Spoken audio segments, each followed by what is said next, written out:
आता बघा, along any closed loop algebraic sum of all electromotive forces and all potential differences is equal to 0. म्हणजे कुठलाही closed loop आपण जर घेतला तर along that closed loop सगळ्या EMF आणि PD ची सम काय असणार आहे, 0 असणार आहे. EMF कुणाला असतो, बॅटरीला असतो EMF, ठीक आहे.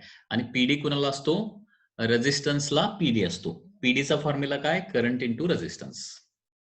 पीडी हा रेझिस्टर व्यतिरिक्त आणखी कुणाला असू शकतो, तर इंडक्टर, कॅपॅसिटर यासारखे जे डिव्हाइसेस आहेत त्यांना असू शकतो. परंतु करंट इलेक्ट्रिसिटीमध्ये मोस्टली रेझिस्टरच असणार आहे. सो जिथं जिथं रेझिस्टन्स असेल तिथं तिथं एक पीडी असणार. म्हणजे एखाद्या लूपमध्ये किती पीडी असणार, जेवढे रेझिस्टन्स असणार तेवढे पीडी असणार. ठीक आहे. Now next important thing is the sign convention of the second law.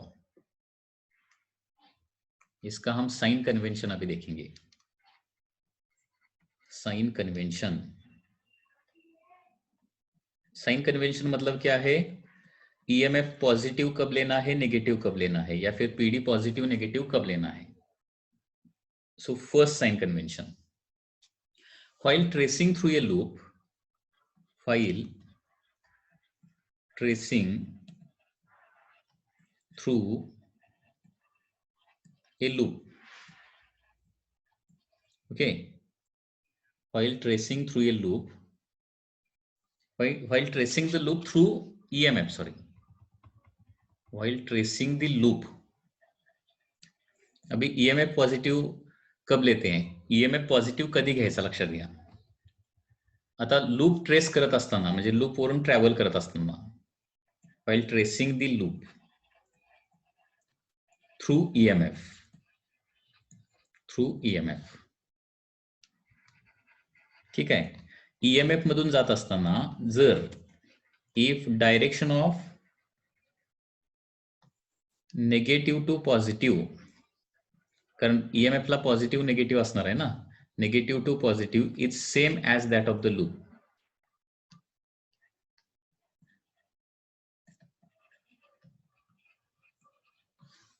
Same as that of the loop, then EMF is positive. लक्षात घ्या. म्हणजे थोडक्यात इथं दोन डायरेक्शन बघायचे आहेत. Direction from negative to positive through EMF and direction of loop. म्हणजे EMFच्या नेगेटिव्ह टू पॉझिटिव्हची डायरेक्शन आणि लूपची डायरेक्शन दोन्ही जर सेम आले तर काय करायचा, EMF पॉझिटिव्ह घ्यायचा आहे. ठीक आहे. Second, while tracing the loop through EMF, if direction of negative to positive,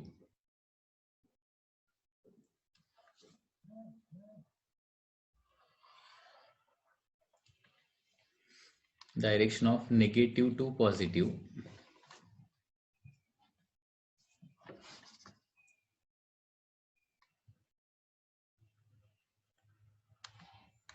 is opposite to loop, then EMF is negative. Okay. तर हे झालं EMF पॉझिटिव्ह आणि निगेटिव्ह कधी घ्यायचं. ठीक आहे. Next, third sign convention. Third sign convention काय बघा,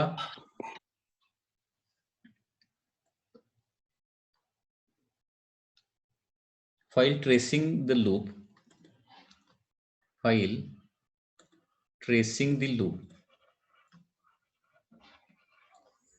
if direction of current through resistor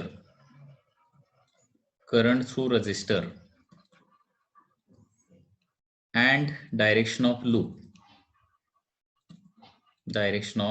loop are same, then PD is negative. then PD is negative.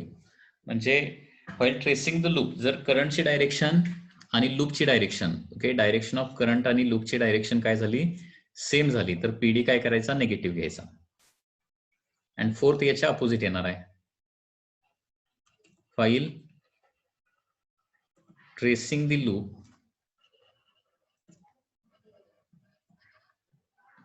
if direction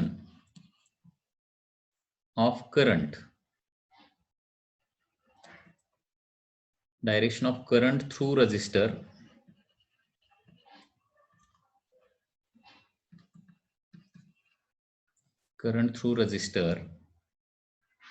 and direction of loop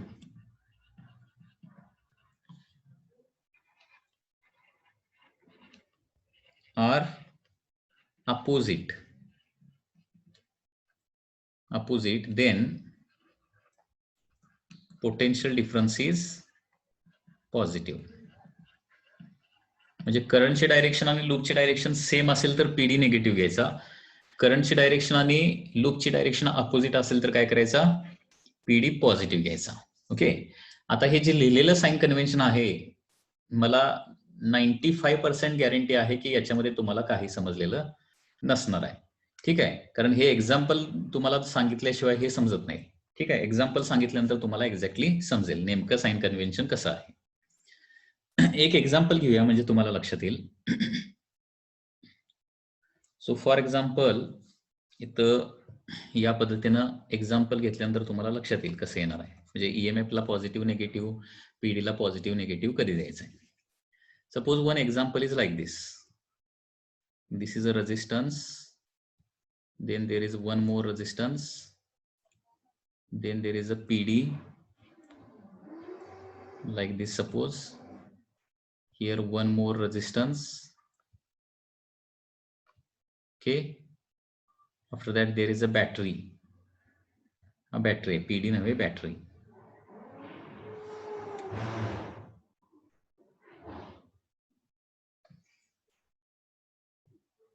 Here one resistance, one battery,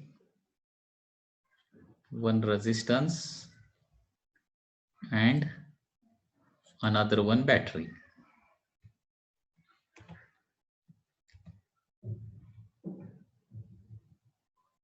So this is the suppose circuit arrangement. ठीक आहे, तर केफीएल तुम्हाला जर apply करायचं असेल, आता व्यवस्थित लक्ष द्या, इथं तुम्हाला 100% शुअरली समजेल आणि तुम्ही नंतरचं एक एक्झाम्पल आपण त्याच्यावर सोडवणार आहे, ते तुम्ही सांगू शकाल. ओके, तर याच्यामध्ये अगोदर काय करूया, बॅटरीला प्लस मायनस सगळं देऊया. बॅटरी इथं किती बॅटरी आहेत, 1 2 3 4. हे बघा, बॅटरीमध्ये काय काय असते, लॉंगर लाईन म्हणजे प्लस असतं आणि शॉर्टर लाईन म्हणजे minus. Minus plus plus minus plus minus. ठीक आहे, त्याच्यानंतर काय करायचं, हा याला नाव नेमिंग देखील करतो. हा E1 आहे, हा E2 आहे, हा E3 EMF आहे आणि हा का आहे E4. म्हणजे जिथं बॅटरी असते तिथं EMF असतो आणि EMF साठी आपण काय करतो, कॅपिटल E सिम्बॉल यूज करतो. त्याच्यानंतर हे रेजिस्टन्सेस आहेत. This is R1, this is R2, this is R3, this is R4 and this is resistance R5. ठीक आहे, आता याच्यानंतर नेक्स्ट काय करायचं आहे, करंटची डायरेक्शन दाखवायची सर्किटमध्ये. करंटची डायरेक्शन तुम्हाला वाटेल ती कशीही दिली तरी चालेल. ठीक आहे, म्हणजे ते पॉझिटिव्ह पासून निगेटिव्हला जायला पाहिजे असं काय नाहीये. ठीक आहे, तुमचा आन्सर वरून त्या डायरेक्शन करेक्ट होतात. म्हणजे तुमची डायरेक्शन, दिलेली डायरेक्शन सर्किटमध्ये करंटची काढलेली डायरेक्शन जर बरोबर असेल तर करंट पॉझिटिव्ह येतो आणि डायरेक्शन जर चुकलेले असेल तर करंट निगेटिव्ह येतो. एवढंच लक्षात ठेवायचं. निगेटिव्ह करंट म्हणजे तुम्ही दाखवलेल्या डायरेक्शन ऐवजी दुसरी डायरेक्शन असणार, रिव्हर्स डायरेक्शन असणार आहे. ठीक आहे, आता इथं वाटेल तशी तुम्ही डायरेक्शन दाखवा. म्हणजे फॉर एक्झाम्पल मी डायरेक्शन अशी दाखवतो, करंट सपोज असा फ्लो होतोय. ठीक आहे, प्लस मायनस वगैरे काय बघत बसायची गरज नाही, परंतु एक तर पूर्ण क्लॉकवाईज दाखवायचं किंवा पूर्ण अँटी क्लॉकवाईज दाखवायचं आणि मिडल पाथला एक कुठली तरी डायरेक्शन दाखवूया अशी. करंटची डायरेक्शन झाली. आता काय करायचं, प्रत्येक रेझिस्टन्सला देखील काय करायचं, प्लस मायनस द्यायचं. प्रत्येक रेझिस्टन्सला प्लस मायनस. कुठं कुठं येणार बघा. आता R1च्या ठिकाणी काय करायचं, लेफ्ट आणि राईट हँड साईडला प्लस मायनस द्यायचं. कसं द्यायचं, तर करंट कसा फ्लो होतोय, पॉझिटिव्ह कडून निगेटिव्ह जातोय ना, म्हणजे R1च्या लेफ्ट हँड साईडला प्लस आणि राईट हँड साईडला मायनस देणार. R2 ला देखील left to right current flow लागलाय, त्याच्यामुळे इकडं प्लस इकडं मायनस. ओके, त्याच्यानंतर इथं R3 ला करंट काय, इकडं प्लस येणार आणि इकडं मायनस येणार R3 ला. R4 ला देखील प्लस मायनस आणि R5 ला डाऊनवर्ड करंट आहे ना, त्याच्यामुळे वर प्लस मायनस. हे साईन अगोदर लक्षात आलं का सांगा मला जरा, चॅट सेक्शन मध्ये सांगा. EMF ला साईन देणं सोपं आहे, रेझिस्टन्सला करंटचे डायरेक्शन अगोदर दाखवायचे आणि डायरेक्शन नुसार करंट जसा फ्लो होतोय त्यानुसार प्लस मायनस दाखवायचा आहे. करंट कसा फ्लो होतोय, प्लस टू मायनस फ्लो होतोय, या पद्धतीनं प्लस मायनस दाखवायचे. इथपर्यंत कुणाला डाऊट आहे का अगोदर, एनी डाऊट अप टू दिस?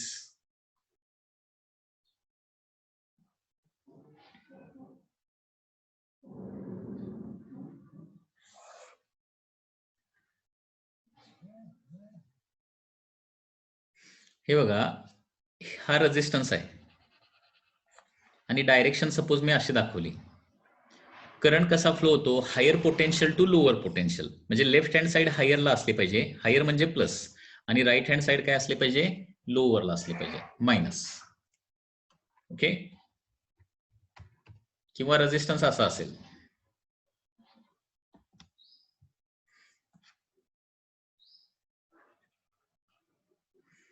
आणि करंट त्याच्यामध्ये सपोज अपवर्ड डायरेक्शन फ्लो होतोय. अपवर्ड म्हणजे अपवर्ड ज्या अर्थी फ्लो होतोय तिकडे, त्या अर्थी इकडे हायर पोटेन्शियल पाहिजे आणि इकडं लोअर पोटेन्शियल पाहिजे. हायर म्हणजे प्लस, लोअर म्हणजे मायनस. करंटची डायरेक्शन अगोदर बघायची आणि त्याच्यानुसार काय करायचं, प्लस मायनस द्यायचं आहे. एवढा पार्ट जर समजलेला असेल तर पुढं खूप सोपं आहे आता. ठीक आहे, आता लूपला नावं देऊया, ABCDEF. ठीक आहे, आता बघा लूप ABEF घेऊया, लूप ABEF. ओके,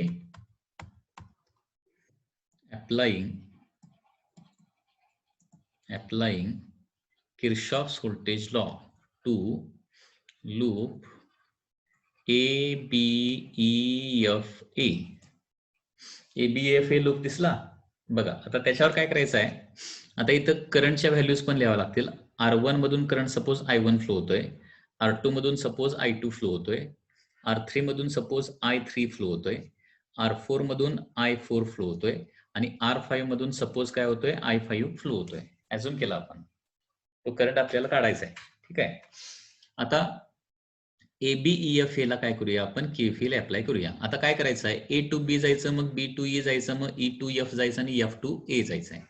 आता A to B जात असताना A to B च्या मध्ये काय आहे, PD आहे का EMF आहे, जरा सांगा.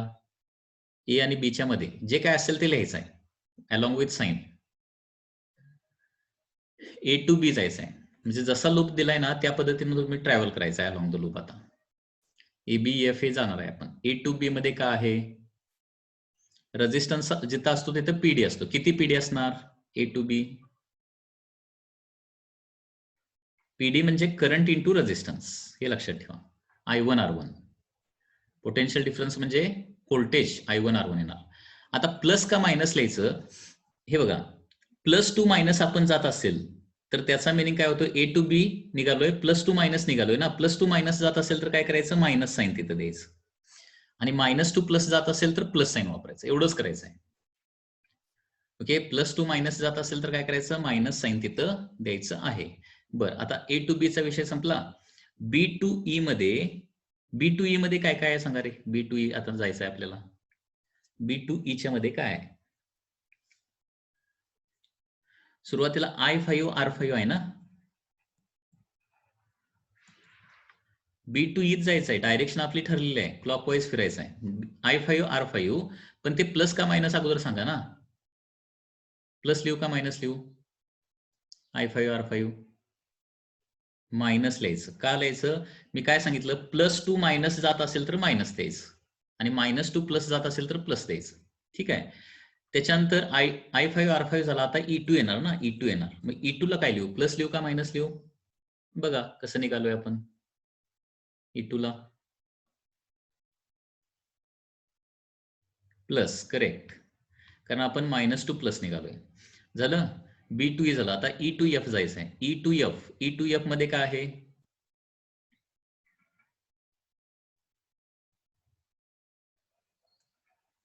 I4 R4 आहे. ठीक आहे. प्लस का मायनस लिहू? Minus, correct. झालं. आणि त्याच्यानंतर आता F2A शेवटी. F2A काय?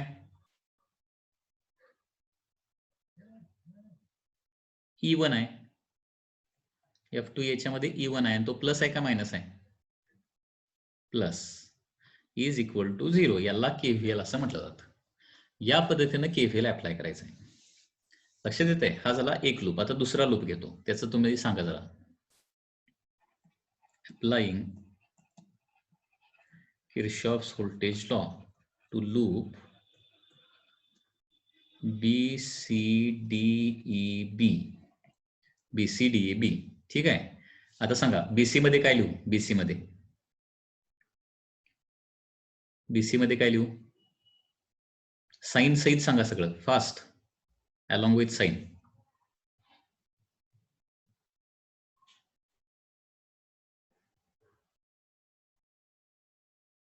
करेक्ट. -I2 R2, कारण +2 मायनस जातोय म्हणजे मायनसच लिहायचं.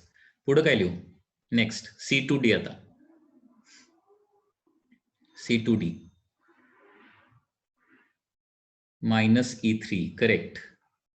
बर, आता D2E जायचं आहे. D2E मध्ये काय लिहू सुरुवातीला?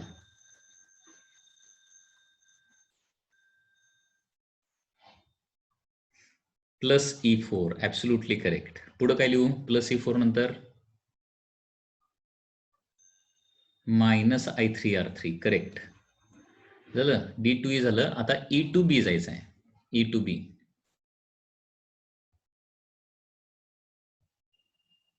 E2B जात असताना सुरुवातीला E2 येणार ना. E2 काय लिहू? प्लस का मायनस लिहू?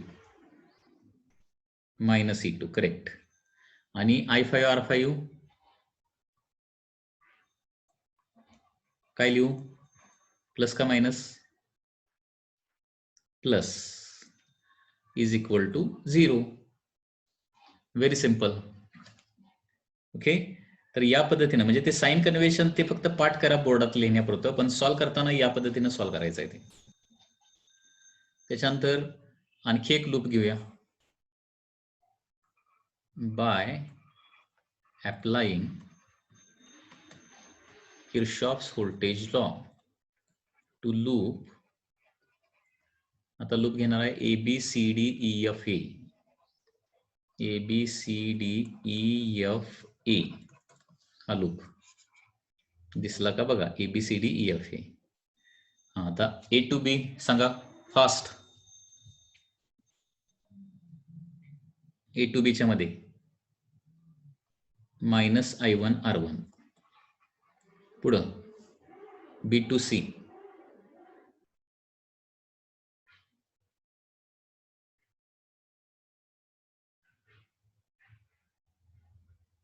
-I2 R2. पुढं C to D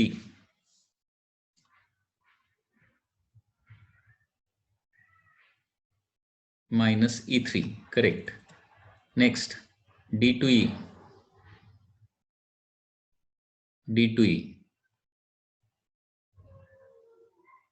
+E4, correct. त्याच्यानंतर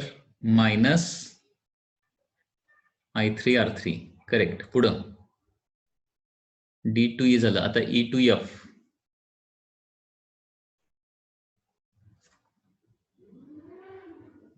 करेक्ट. -I4 R4. पुढं F2A +E1 is equal to 0. तर याला KVL असं म्हटलं जातं, किर्चॉफ्स व्होल्टेज लॉ. याच्यामध्ये कुणाला डाऊट असेल तर डाऊट जरा विचारा. आता याच्यावरून आपण एक प्रॉब्लेम सॉल्व्ह करणार आहे बाय अप्लाइंग KVL. आणि याचा नीटचा एक प्रॉब्लेम घेतो. नीट मध्ये आलेला एक प्रॉब्लेम KVLचा तुम्हाला विचारतो.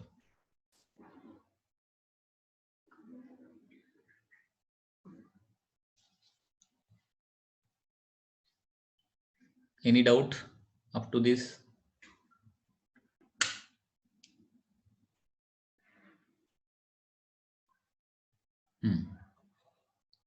Okay.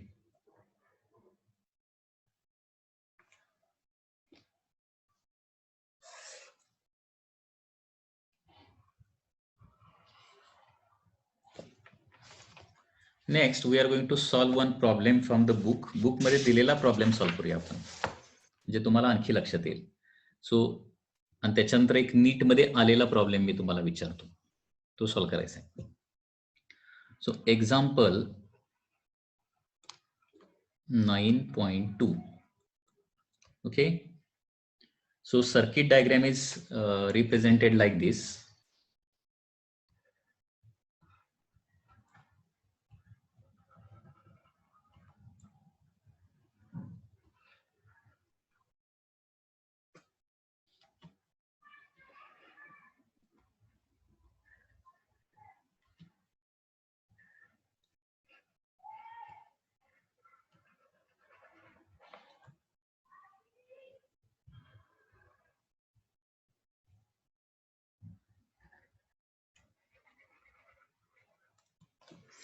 Okay, so this is 7 volt 1 ohm.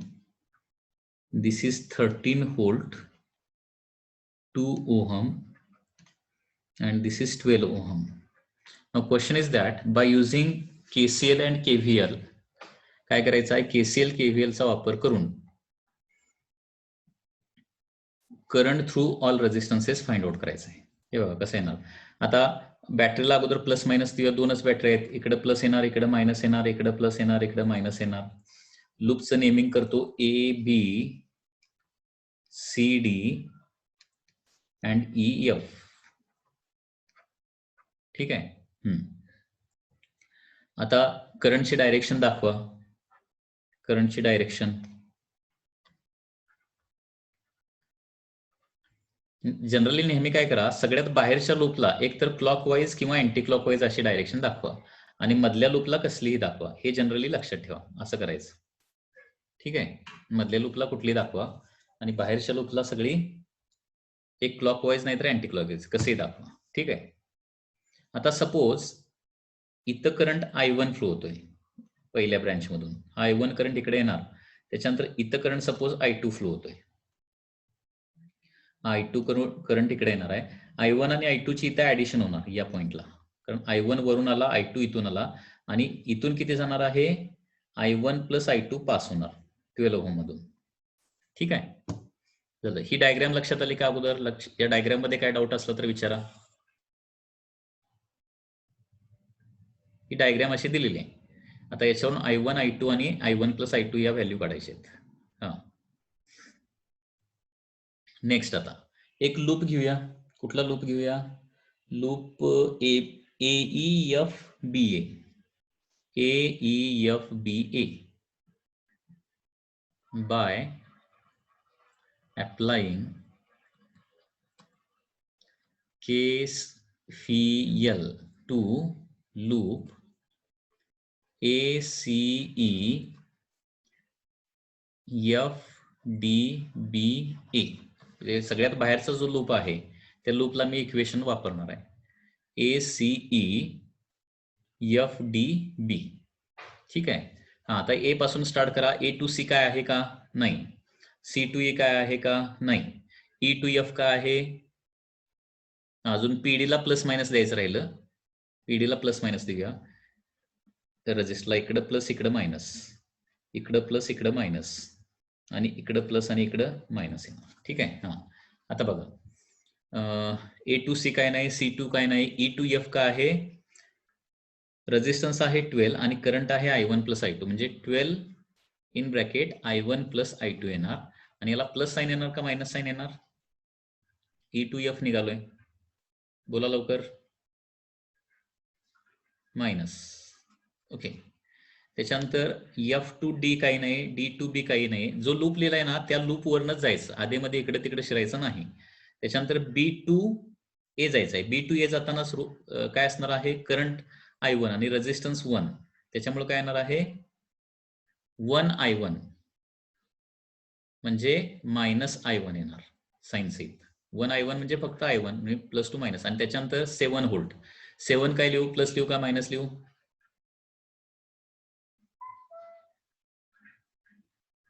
त्याच्या पुढे किती लिहिणार, 7. हा, +7 दिस इज इक्वल टू 0. म्हणजे हे आपले एक इक्वेशन होणार. -12 आतमध्ये मल्टिप्लाय करतो, -12I1 -12I2 -I1 +7 is equal to 0. Okay, now -12 आणि -12I1 -I1 मतलब -13I1 -12I2 is equal to -7 होणार. म्हणजे 7 ला पलीकडे नेलं आणि संपूर्ण इक्वेशनला मायनसनं मल्टिप्लाय केलं तर 13I1 +12I2 is equal to 7. So हे इक्वेशन झालं 1. आता आणखी कुठलाही एक लूप घेऊया. ओके, आणखी कुठलाही एक लूप घेऊया, अनेक इक्वेशन मिळेल आणि I1 I2 च्या व्हॅल्यू मिळतील. आता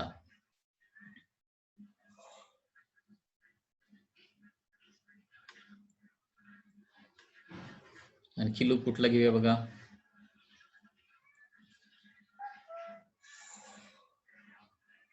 बाय अप्लाइंग, कुठलाही एक घेतला तरी चालेल, तिथं काय असा ठराविक हा घेतला पाहिजे असं काही नाही. Applying Kirchhoff's voltage law to loop. आता लूप कुठला घेऊया, सीई, बुक मध्ये दिलेला घेऊया, सीई FDC, सीई FDC हा लूप घेऊया, सीई FDC. आता C to E काय नाही, E to F काय लिहिणार, E to F -12 in bracket I1 + I2 लिहिणार. F to D काहीच नाहीये. त्याच्यानंतर D to C जायचं आहे. आता D to C जात असताना -2I2 एक येणार आणि 13 येणार आहे. 13 -2 प्लस निघालोय ना, D to C निघालोय म्हणजे +13 येणार, is equal to 0. -12I1 -12I2 -2I2 +13 is equal to 0. आता -12I1 नाही, -12I2 आणि -2I2 म्हणजे काय होणार आहे, -12I1 -14I2 is equal to -13 येणार. म्हणजेच 12I1 +14I2 is equal to 13. So this is equation 2.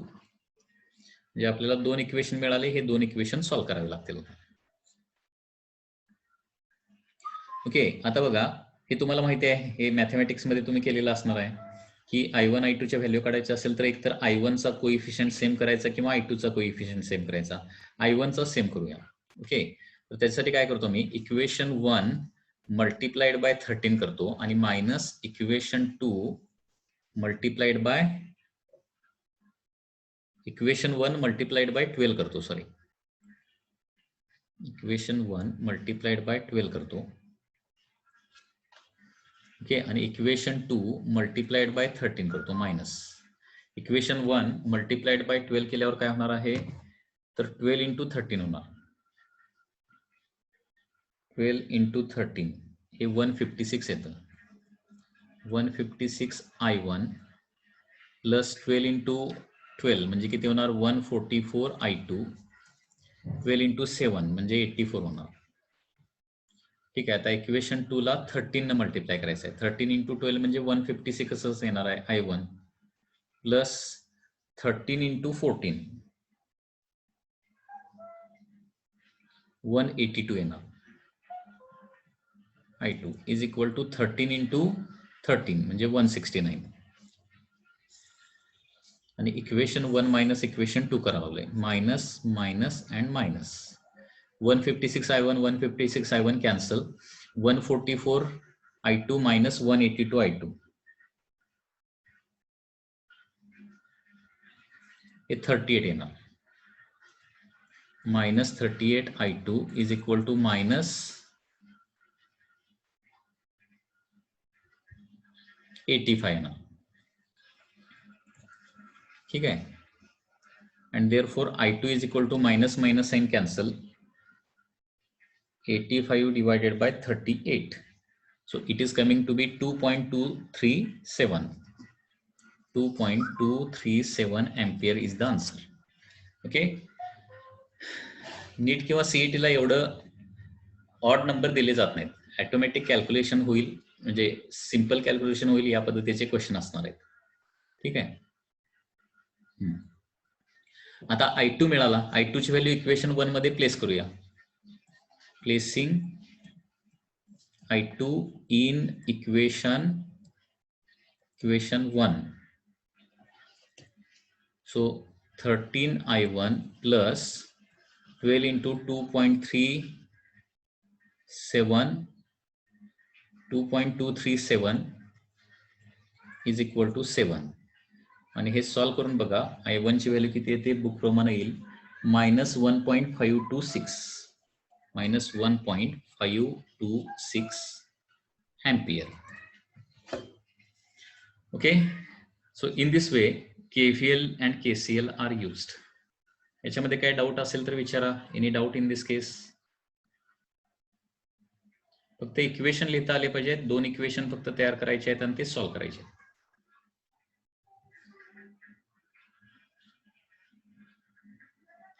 So in this way Kirchhoff's laws are over. Kirchhoff's current law आणि Kirchhoff's व्होल्टेज लॉ जो आहे तो काय होतो इथं संपतोय. त्याचं नीट मधलं एक ऍप्लिकेशन आहे, एक एक्झाम्पल आहे, ते मी तुम्हाला दाखवणार आहे कसं सॉल्व करायचं. ठीक आहे.